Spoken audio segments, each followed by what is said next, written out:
السلام عليكم ورحمة الله تعالى وبركاته.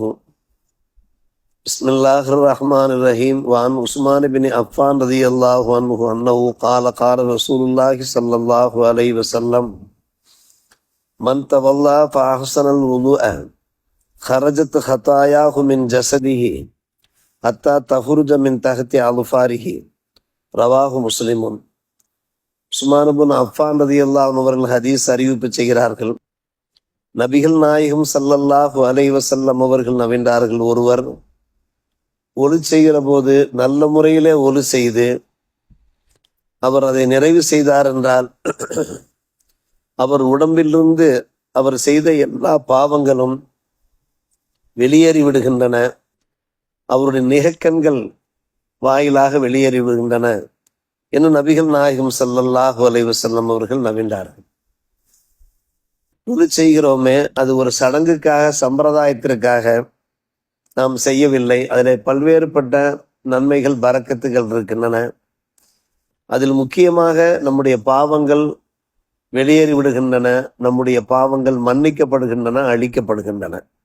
மனிதர்கள் தவறு செய்யக்கூடியவர்கள், ஏதோ ஒரு வகையில் தங்களுடைய பேச்சால் செயலால் அணுகுமுறையினால் நமக்கே தெரியாது நாம் தப்பு செய்து விட்டோம் என்று. ஆனால் அந்த தப்புக்கள் அகற்றப்படுகின்றன உழுவினுடைய ஒரு பரக்கத்தின் காரணமாக. அப்படியானால் உது என்பதை நாம் சாதாரணமாக எடுத்துக்கொள்ள முடியாது. எம்மதத்திலும் இல்லாத ஒரு சிறந்த அனுஷ்டானம்தான் நம்மதத்திலே உள்ள தொழுகைக்கு முன்னாலே நாம் செய்கின்ற ஒரு உது.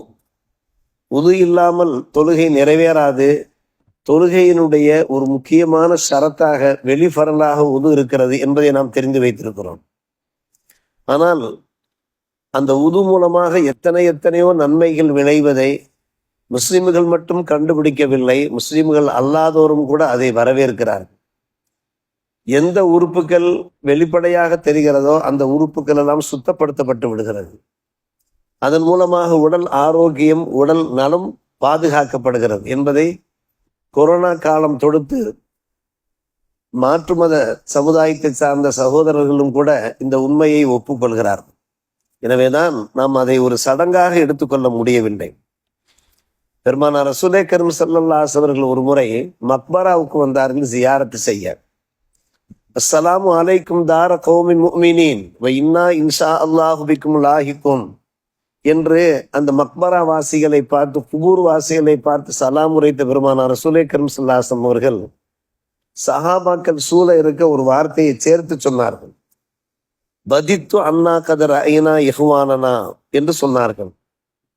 எம்முடைய சகோதரர்களை நான் சந்திக்க வேண்டுமே, இந்த உலகத்திலே சந்திக்க வேண்டுமே, அதை நான் ஆசிக்கின்றேன், பிரியப்படுகிறேன் என்று சொன்னார்கள். சஹாபிகள் கேட்டார்கள், யார சொல்ல, யார் அந்த சகோதரர்கள்? நாங்கள் உங்களுடைய சகோதரர்கள் இல்லையா என்று கேட்டார்கள். பெருமானார் ரசூலே கரீம் ஸல்லல்லாஹு அலைஹி அவர்கள் பதிலளித்தார்கள், அன்தும் அஸ்ஹாபி என்றார்கள். நீங்கள் என்னுடைய தோழர்கள், நண்பர்கள். ஆனால் சகோதரர்கள் யார் என்று கேட்டால் இன்னும் அவர்கள் வரவில்லை, எனக்கு பின்னால் தான் அவர்கள் வருவார்கள் என்று சொன்னார்கள். நாமெல்லாம் பெருமானார் ரசூலே கரீம் ஸல்லல்லாஹு அலைஹி வஸல்லம் சகோதரர்கள், இஹ்வான்கள். அவர்களுடைய காலத்திலே நாம் வாழ்ந்திருந்தோம் என்றால் நம்மை அஸ்ஹாப் என்று குறிக்கப்பட்டிருப்போம். ஆனால் பெருமானார் ரசூலே கரீம் ஸல்லல்லாஹு அலைஹி வஸல்லம் காலத்திலே வாழாத அதற்கு பின்னால் பிறந்தவர்கள் அத்தனை பேருமே இஹ்வான் என்கின்ற பட்டத்தை பெறுகிறார்கள். இது எவ்வளவு பெரிய பாக்கியம்! உடன்பரவா சகோதரர்கள். பெருமானார் ரசூலே கரீம் ஸல்லல்லாஹு அலைஹி வஸல்லம் உம்மத் என்கின்ற அந்த பெயருக்கு மத்தியிலே நபியினுடைய உடன்பரவா சகோதரர்கள் என்பது எவ்வளவு பெரிய ஒரு பட்ட பெயர் என்பதை சற்று யோசித்து பார்க்கிறோம். சொன்னார்கள், சஹாபிகள் கேட்டார்கள், யார் ரசூலல்லாஹ், மறுமை நாளிலே லட்சக்கணக்கான கோடிக்கணக்கான மக்கள் சூழ்ந்துள்ள அந்த நிலையிலே தாங்கள் உங்களுடைய சகோதரர்களை எப்படி தெரிந்து கொள்வீர்கள் என்று கேட்டார்கள். பெருமானார் அவருடைய காலத்திலே நம்மை பார்க்கவில்லை, பார்த்திருந்தால் கூட மறுமையிலே ஞாபகத்திற்கு வர வாய்ப்பு இருக்கிறது. பெருமானார் ஸல்லல்லாஹு அலைஹி வஸல்லம் மறைவுக்கு பின்னாலே கோடிக்கணக்கான முஸ்லிம்கள் தோன்றியவாறு இருக்கிறார்கள். மறுமை நாளிலே அவர்கள் தான் உங்களுடைய சகோதரர்கள் என்பதை நீங்கள் எப்படி தெரிந்து கொள்வீர்கள் என்று கேட்டார்கள். பெருமானார் ரசூலே கரீம் ஸல்லல்லாஹு அலைஹி அவர்கள் ஒரு உதாரணத்தின் வாயிலாக வெளிப்படுத்தினார்கள். கருத்த குதிரைகள் நின்றவாறு இருக்கிறது. கைல துகும் புகும் என்று சொல்வார்கள் அரபியில. அந்த கருத்த குதிரைகளுக்கு மத்தியில வெள்ளை கலந்த சில குதிரைகள் இருக்கின்றன. அது ஒரு மனிதருக்கு சொந்தமான குதிரைகள். வெண்மை கலந்த குதிரைகள் என்றால் அதனுடைய முகத்திலே வஜுகிலே அதன் குர்ரன் என்றால் முகத்திலே வெண்மை. முஹஜ்ஜல் என்றால் காலிலே கவாயிம், காலிலே வெண்மை, காலிலே வெண்மை, முகத்திலே வெண்மை. இப்படிப்பட்ட ஒரு சில குதிரைகள் ஒரு மனிதருக்கு சொந்தமான குதிரைகள். கருத்த குதிரைகளுக்கு மத்தியிலே அந்த குதிரைகள் இருக்குமானால் அந்த வெண்மை கலந்த அந்த குதிரைகளுக்கு சொந்தக்காரரால் அந்த குதிரைகளை தெரிய முடியுமா தெரிய முடியாதா என்று கேட்டார்கள் பெருமானார் ரசூலே கரீம் ஸல்லல்லாஹு அலைஹி வஸல்லம் அவர்கள். அழகான திரு ஆசைங்கிற அரைத்த லவ் அன்ன ரஜுலன் கான லஹு ஹைருன் குர்ரும் முஹஜ்ஜரத்துன் பைன லஹரை ஹைலின் துஹுமின் புஹுமின் அலா யரிஃபு ஹைலஹு என்று கேட்டார். அந்த மனிதரால் தம்முடைய அந்த சொந்த குதிரைகள் அந்த வெண்மை கலந்த அந்த குதிரைகளை தெரிந்து கொள்ள முடியுமா முடியாதா என்று கேட்டார்கள். சத்திய சஹாபிகள் சொன்னார்கள், பரா யார சொல்லா, ஏன் தெரிய முடியாது, தாராளமாக தெரிந்து கொள்ள முடியுமே, அது போன்றுதான் என்னுடைய உம்மத்துமார்கள் மறுமை நாளிலே காட்சியளிப்பார்கள் என்று சொன்னார். கருத்த குதிரைகளுக்கு மத்தியிலே சில அடையாளங்களோடு காணப்படுகின்ற சில குதிரைகளை போன்று என்னுடைய உம்மத்துமார்கள் ஜொலிப்பார்கள் மறுமை நாளிலே. கோடான கோடி உம்மத்துமார்களுக்கு மத்தியிலே ஜொலிப்பார்கள். எப்படி ஜொலிப்பார்கள் தெரியுமா? உளுவுடைய பரக்கத்தினால் என்று சொன்னார்கள்.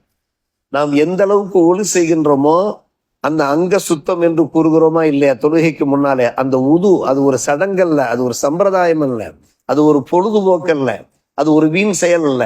மாறாக இந்த உதுவனுடைய பலனை நாம் இந்த உலகத்திலே உடல் ஆரோக்கியத்தின் மூலமாக பார்க்கிறோம், அனுபவிக்கிறோம். அதே போன்று மறுமை நாளிலே அது நமக்கு அடையாளமாக காட்சியளிக்கிறது. எப்படி காட்சியளிக்கும்? அதனுடைய ஒரு பரக்கத்தின் காரணமாக பெருமானார் ரசூலே கரீம் ஸல்லல்லாஹு அலைஹி வஸல்லம் பேசுகிறார்கள், இன்னகும் யஉதூன குர்ரம் முஹஜ்ஜலீன மினல் உது. ஒலி செய்த பரக்கத்தின் காரணமாக என்னுடைய உம்மத்துமார்கள் இதே போன்று வெண்மை கலந்தவர்களாக காட்சியளிப்பார்கள். அவர்களுக்கு முன்னாலேயே நான் வான பரத்துகும் அல்ல ஹவுல கௌசருக்கு முன்னாலே நான் இருப்பேன். என்னுடைய உம்மத்துமார்களை வரவேற்று எனக்கென பிரத்தியமா இருக்கக்கூடிய அந்த ஹவுல கௌசரிலே அந்த தடாகத்திலே என்னுடைய உம்மத்துமார்கள் தண்ணீர் அருந்தி தாகம் தீர்கின்ற முறையிலே கோடி லட்சக்கணக்கான கோப்பைகள் அந்த முத்தாலான பவனத்தினால் ஆன அந்த கோப்பைகள் நிறைக்கப்பட்டிருக்கும். அதில் எடுத்து அவர்கள் தண்ணீர் அருந்துவார்கள், தாகம் தீர்ப்பார்கள். அதற்கு பின்பு தாகமே உண்டாகாது என்று வேறு சில ஹதீஸ்களின் வாயிலாக தெரிய வருகிறது. இது எவ்வளவு பெரிய பாக்கியம் என்று யோசித்து பார்க்கிறோம். ஒழு என்பது மிக சிறப்பான ஒரு காரியம். எனவே தான் நாம் ஒழு செய்கிற போது என்ன செய்ய வேண்டும் என்றால் அவசரமாக நாம் ஒழு செய்யக்கூடாது. தலக்கு என்று சொல்வார். தலக்கு என்றால் கைகாலை தேய்த்து, குறிப்பா இன்றைய கோடை காலத்துல உதுவின் மூலமா நமக்கு ஒரு குளிர்ச்சி ஏற்படும். இது உளவியல் ரீதியாக உள்ள ஒரு விஷயம், மருத்துவ ரீதியாக உள்ள விஷயம். ஒளி செய்ய அந்த கோடை வெயிலின் காரணமாக உடம்பில ஏற்படுகிற அந்த சூடு தனிய வாய்ப்பு இருக்கிறது. இது மருத்துவ ரீதியான ஒரு விஷயம். ஆனால் பொறுப்பான முறையில ஒளி செய்ய வேண்டும். வேகமாக ஒளி செய்யக்கூடாது. மும்முறை ஒளி செய்வது சுண்ணத்தில் நாம் கூறுகிறோமே, மும்முறை நாம் கழுக வேண்டும், முழுமையாக கழுக வேண்டும். அப்போதான் ஒளி கூடும். அந்த அளவுக்கு பரக்கத்து இருக்கிறது. பெருமானார் ரசூலே கரீம் ஸல்லல்லாஹு அலைஹி அவர்கள் இந்த உலுவினுடைய பரக்கத்தை பல கட்டங்களாக நமக்கு எடுத்துரைத்திருக்கிறார்களே. குறிப்பாக நாம் ஓத வேண்டிய உலுவுடைய சமயத்துல ஓத வேண்டிய சின்ன கலிமாக்கள், அந்த கலிமாக்களை ஓத வேண்டும். ஒலி செய்து கொண்டிருக்கிற போதே ஓத வேண்டிய கலிமாக்கள், அஷ்ஹது அல்லா இலாஹ இல்லல்லாஹ் வஹ்தஹு லா ஷரீக லஹ் வ அஷ்ஹது அன்ன முஹம்மதன் அப்துஹு வ ரசூலுஹு. இதை சொல்லியவாறு ஒலி செய்ய வேண்டும். வாயை மூடிக்கொண்டு ஒலி செய்யக்கூடாது. ஒரு பக்கம் உறுப்புகள் கழுகப்படுகிறது, மறுபக்கம் நாவிலிருந்து இந்த கலிமாக்கள் வெளியே தெரிவிக்க வேண்டும். அஷ்ஹது அல்லா இலாஹ இல்லல்லாஹ் வஹ்தஹு லா ஷரீக லஹ் வ அஷ்ஹது அன்ன முஹம்மதன் ரசூலுல்லாஹ் என்கிற திரு கலிமாவை நாம் சொன்னோம் என்றால் பெருமானார் ரசூலே கரீம் ஸல்லல்லாஹு அலைஹி சொல்கிறார்கள், இந்த கலிமாவின் பரக்கத்தின் காரணமாக சொர்க்கத்தின் வாசல்கள் ஒலி செய்தவர்களுக்கு 8 வாசல்கள் திறக்கப்படுகிறது.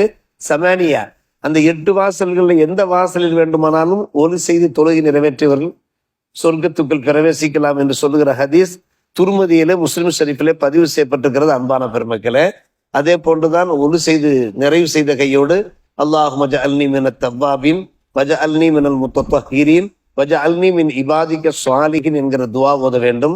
இதோ நம்முடைய ஒலி செய்கிற இடத்துல பிஸ்மில்லாஹில் அலீம் வல்ஹம்துலில்லாஹி அலா தீனில் இஸ்லாம் என்கின்ற கலிமாவை சொல்லியவாறு நாம் ஒலுவை தொடங்க வேண்டும். இதை தாண்டி ஒரு அற்புதமான ஒரு துஆ இருக்கிறது, அதை நாம் பின்னால் நினைவு கூறுவோம்.